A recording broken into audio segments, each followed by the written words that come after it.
भी किसी modern cafe में गए हैं और गए हैं तो वहाँ पिज़्ज़ा से लेकर सैंडविच और पास्ता इत्यादि खाया होगा, मगर हम आपको जोधपुर के रातराना स्थित रुतलिस नाम से इस मॉडर्न कैफ़े में आपका मेन्यू जो रहने वाला है पारंपरिक देसी फूड, जहाँ आप खा सकते हैं पालक के ढोकले, कढ़ी सोगरे, लौकी के कोफ्ते और टेस्टी पारंपरिक फूड।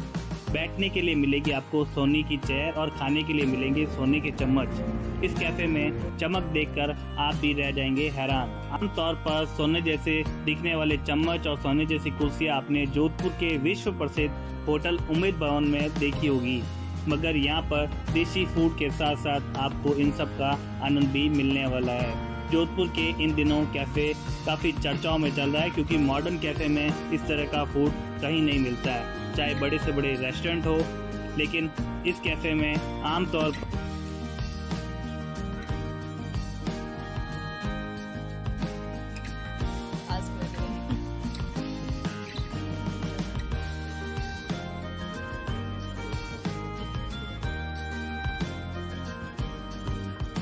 एक्चुअली जैसे मुझे कभी कभी जैसे रिया देसी है,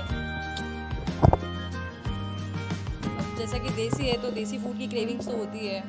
तो जब मैं कभी फूड क्रेविंग होती तो लोग जैसे जोमेटो स्विगी स्क्रॉल करते करते लाइक मुझे लगता था कि यहाँ पे अब कुछ भी जो क्रेविंग्स हो रही है, जैसे कि कभी कभी दाल ढोकली या ऐसा कुछ खाने का मन करता है, तो टिपिकल इतना एकदम अपना प्योर देसी खाना होता है वो सर्च करती थी तो वो नहीं मिलता था। तो बहुत दिन ऐसे करने के बाद मैंने सोचा कि वाई शुड बाय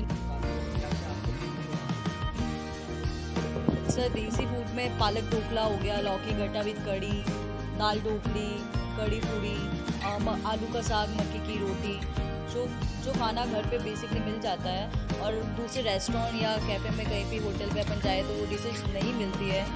तो ये सारी चीज़ें यहाँ पे अवेलेबल है। कंसेप्ट यही है कि जैसे कि लोग कभी कभी अपन जाते हैं ढाबा वगैरह पे तो कंफर्टेबल नहीं होते हैं सीटिंग या एम्बियंस, तो स्टार्ट करने का ये रीज़न है कि मॉडर्न एम्बियंस विद देसी फूड, तो देसी खाने का मज़ा भी आ जाए और कंफर्टेबल भी लगे। इसलिए देसी लोग तो देसी फूड की क्रेविंग्स लेते ही लेते हैं और उनको बहुत अच्छा लगता है खाना खा के।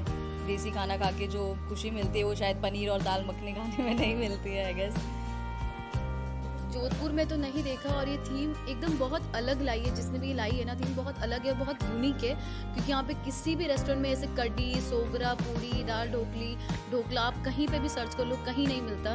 ये जोधपुर का पहला ऐसा रेस्टोरेंट है जहाँ पे ये सारी चीज़ें मिलती, वो भी इतने मतलब हेल्दी तरीके से बनाते ही है। ऐसा कुछ भी कभी मुझे कोई इशू नहीं आया खाने में। एक्चुअली जब मैं आई तो मुझे ऐसा लगा नहीं कि यहाँ पे इतना अच्छा राजस्थानी खाना मिलेगा, क्योंकि अपन के नॉर्मली यहाँ पे घर में ऐसा खाना बनता नहीं है। मतलब घर में तो बनाते ही है, बट जिस तरीके का टेस्ट यहाँ मिलता है वो घर में नहीं मिल सकता।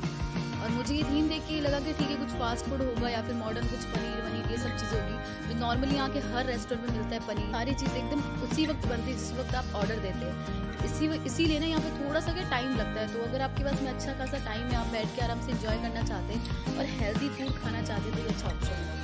मैंने तो सारे जैसे कि ये लौकी गट्टा हो गया, पालक ढोकला हो गया, दाल ढोकली, ये तीनों तो यहाँ की मेन जो है सबसे टेस्टी यही है। बाकी सांगरे की सब्जी और ये कट्टे की सब्जी, सारी सब्जियाँ और चपाती। मैं यही कहती हूँ कि जोधपुर में शायद ऐसा कोई कैफ़े या रेस्टोरेंट नहीं है, तो आप ज़रूर विज़िट करिएगा विद फैमिली। और वैसे यहाँ पे मोस्टली विद फैमिली लोग आया करते हैं, मतलब जो बड़े बुजुर्ग होते हैं ना तो बाहर का नहीं खाते। तो मैंने काफ़ी देखा है कि पूरा ज़्यादा क्राउड तो है ना बड़े बुजुर्ग और वैसे लोग आते हैं यहाँ पे, और उनको बहुत टेस्ट अच्छा भी लगता है। वो बोलते हैं कि बहुत अच्छा था। हाँ तो वही तो, क्योंकि ढाबे पे कंफर्टेबल नहीं हो पाते कुछ, तो इसलिए यहाँ पे ज़्यादा बेटर रहता है। और ये कुछ ढोकले जैसी चीज़ें हैं वो नहीं मिलेगी आपको दूसरी जगह। तो वो स्टीम पालक ढोकला होता है और वो हेल्दी भी होता है, टेस्टी भी होता है, अच्छा भी होता है, इसलिए